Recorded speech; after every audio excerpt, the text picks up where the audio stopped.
All right, initial vote. I can't believe that many of you have lost your cards, so come on, get it up here, guys.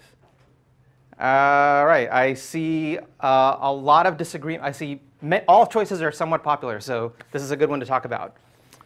Which one or ones of these happens? Okay, is that enough time to do another vote? Okay, let's vote a second time. Second vote, second vote. Second vote. How could there be fewer votes this time? You've had strictly more time to think about it. Okay, the second vote says orange and red are the two most, orange, red, and blue are actually almost equally popular. Slight edge to orange and red.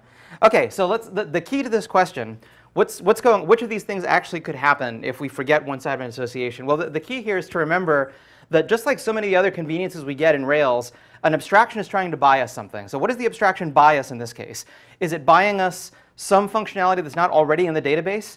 No, because we know that the foreign key relationships is how we're representing this concept of being owned, right? What it's buying us is not having to manage those relationships by traversing the foreign keys ourselves. So if we've already put the movie ID foreign key in the reviews table, would we get a database error when trying to save a review? Well, no. You're just saving a review in the database. It doesn't even have to have any value filled in for the foreign key, right?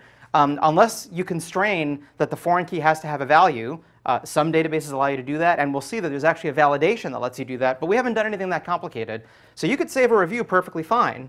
What about the idea that if we forget belongs to movie, we'll have no way of determining which movie a review is associated with? Well, again, remember, the representation of a review is that it has a movie ID foreign key that should contain the ID of the movie it belongs to. So in the worst case, we could just sort of manually look at that field and look up the movie by its ID, right? In fact, really what we're doing when we use the active record associations is we're taking advantage of a shortcut where we get methods that essentially create that query for us.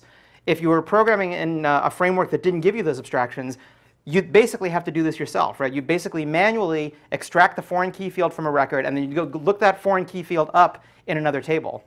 So you can certainly determine which movie a review is associated with. It's just a lot less beautiful to do it. The first one is the one where the action really is here, because what does review.movie actually do? Well, it does the query that I just described, right? Given a review, it's going to look to see if it has a movie ID key, foreign key, and if it does, it's going to try to dereference, look up and dereference the movie whose primary key ID matches the movie ID field. So it's really a convenience, right? It's a way to give you a more Rubyistic expression of these relationships, but it doesn't change that the relationships are stored the way they are, and it doesn't change what you can express. All right, so the correct answer here is the only thing that'll happen is that you won't get the benefit of this additional nice abstraction that makes your code more beautiful, but it doesn't change how things actually work underneath, right? The moral of the story here is all abstractions leak at some point. We saw that one way that the abstraction of has many leaks is that you have to manually put in the foreign key field by doing a migration, right? So you're not completely freed as a programmer from understanding how the abstraction works. It's always worth understanding what it is the abstraction buys you and what you'd be leaving on the table by not using it. And that's kind of what this question gets to.